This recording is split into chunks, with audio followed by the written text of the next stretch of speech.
I never expected a simple flight to turn into a moment my daughter and I would never forget. We were at the airport, excited for our trip. My little girl, Maya, had been talking about this vacation for weeks. She had packed her own small pink suitcase and held her ticket tight in her tiny hands. She was glowing with excitement. She had even picked out her favorite travel outfit, a pink hoodie with matching sneakers. The way she bounced on her toes as we waited in line made me smile. As we approached the boarding gate, I could see the long line moving slowly. The flight attendants were checking tickets and letting people through one by one. Maya, always eager, rushed ahead of me, holding out her ticket with a big smile.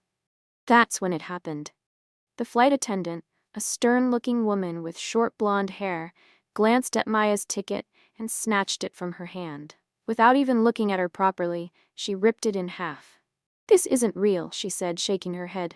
"Nice try, but you're not getting on this flight." Maya gasped. Her little hands trembled as she looked at the torn pieces of her ticket, her excitement replaced by confusion and fear. Her big brown eyes widened, and I could see the tears welling up. She was too young to understand why someone would treat her like that. "Wait, what?" I said, stepping forward. "That's her ticket. Why would you do that?" The woman barely glanced at me. "I don't know where she got it from, but kids don't fly alone without proper documentation, and this looks fake." My heart pounded. I could feel my anger rising, but I kept my voice calm. "She's not alone. She's with me." The woman finally looked at me, then at Maya, her eyes narrowing as she took in our brown skin. "Oh," she muttered, as if just realizing her mistake.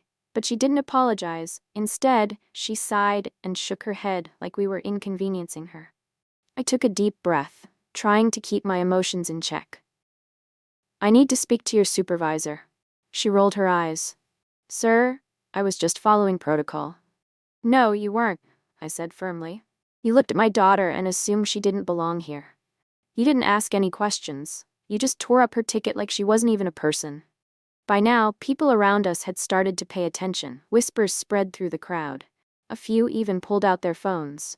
The tension in the air was thick. Another flight attendant rushed over, her face worried. "Is there a problem?" "Yes," I said, holding up the torn pieces. "Your employee just destroyed my daughter's valid ticket and accused her of trying to sneak on the flight." The new flight attendant's eyes widened. "Oh my God, I am so sorry. We'll fix this right away." At that moment, something changed in the first flight attendant's face.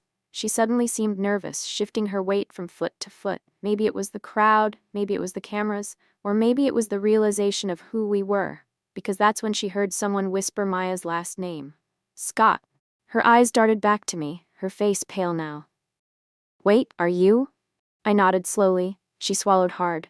"Yes, I am Travis Scott.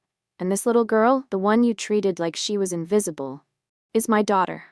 Before she could say another word, the supervisor arrived, apologizing over and over, assuring me they would make things right. Maya got a new ticket immediately, and they upgraded our seats without hesitation. But the damage had already been done. My daughter had been humiliated. She had been made to feel like she didn't belong, like she wasn't worthy.